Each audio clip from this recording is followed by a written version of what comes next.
السلام علیکم۔ مولانا ڈاکٹر اسرار احمد کے بیانات سننے کے لیے ہمارے چینل القرآن انسائٹ کو سبسکرائب کریں، شکریہ۔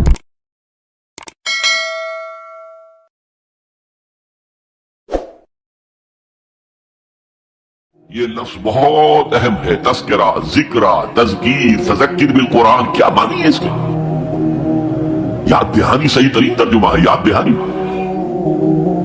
ایک ہے کسی کو کچھ سکھانا، نئی بات سکھانا، ایک ہے یاد دہانی، اسے ایک چیز معلوم تھی کوئی بھول گیا، یاد کرانا۔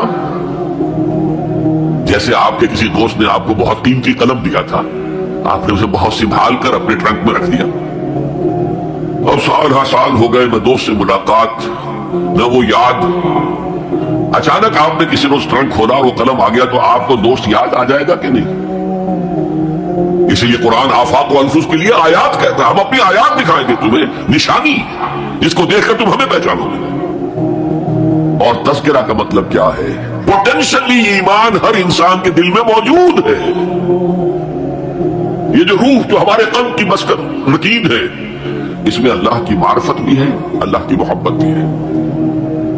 البتہ ذہول کے پردے پڑ گئے ہیں، بھول اور نسیان طاری ہو گیا ہے، ہم دنیا ہی کے اندر گم ہو کر رہ گئے ہیں، ہماری ساری دلچسپیاں دنیا سے ہیں، لہذا ہماری توجہ ہی نہیں ہے۔ ورنہ ہر انسان کے دل میں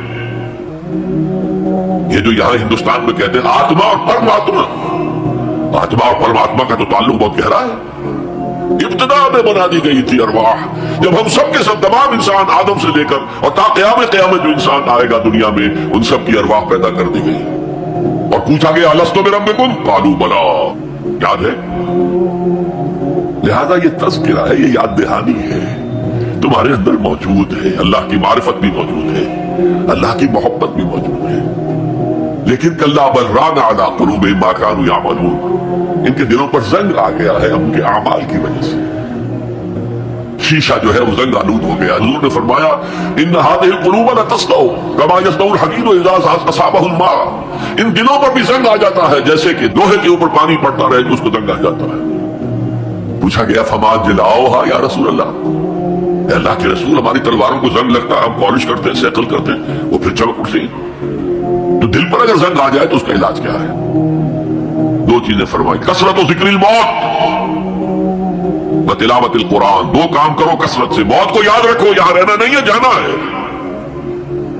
یہ ہمارا گھر نہیں ہے، یہ ہماری منزل نہیں ہے، ہمارا اصل گھر جو حضور نے فرمایا انما الدنیا خلقت لکم وانتم خلقتم للآخرہ، یہ دنیا تمہارے لیے بنائی گئی، تم آخرت کے لیے بنائے گئے ہو۔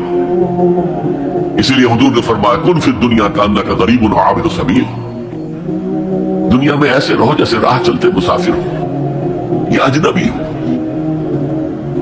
اپنے بارے میں فرمایا مالی والی دنیا، مجھے تمہاری دنیا سے کیا سروکار، انما مثلی کراکب استظل تحت شجرۃ ثم راح فترکھا، میری مثال اس مسافر کی سی ہے جو ذرا سستانے کے لیے کسی درخت کے سائے میں بیٹھتا ہے تھوڑی دیر، وہ اس کا گھر تو نہیں ہے، اس کی منزل نہیں ہے، پھر وہ اس کو چھوڑتا ہے، اپنا راستہ لیتا ہے۔ یہ اگر ہمارا تصور قائم ہو جائے، کلا انہا تذکرہ، اب اس کے بعد جو الفاظ آئے فی صحف مکرمۃ مرفوعۃ مطہرۃ بایدی سفرۃ کرام بررہ، یہ جو قرآن ہے، جو تذکرہ ہے، یہ بڑے ہی انتہائی پاکیزہ صحیفوں میں ہے،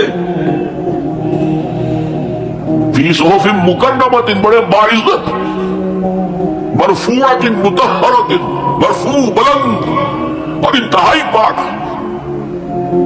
بے ایدی سفرۃ، یہ کن کے ہاتھوں میں ہے؟ لکھنے والے وہ فرشتے، بے ایدی سفرۃ کرام بررہ، جو نہایت باعزت ہے، بہت وفادار ہے اللہ کے۔ یعنی اصل قرآن کہاں ہے؟ لوح محفوظ میں ہے۔ اصل قرآن کہاں ہے؟ ابھی اگلی اب جو پڑھیں گے ہم، کتاب مکنون، چھپی ہوئی کتاب کے اندر ہے۔ اصل قرآن کہاں ہے؟ وَإِنَّهَا لَفِي أُمِّ الْكِتَابِ لَدَيْنَا لَعَلِيٌّ عَظِيمٌ، یہ تو اس ام الکتاب ہے جو ہمارے پاس ہے، بہت بلند ہے۔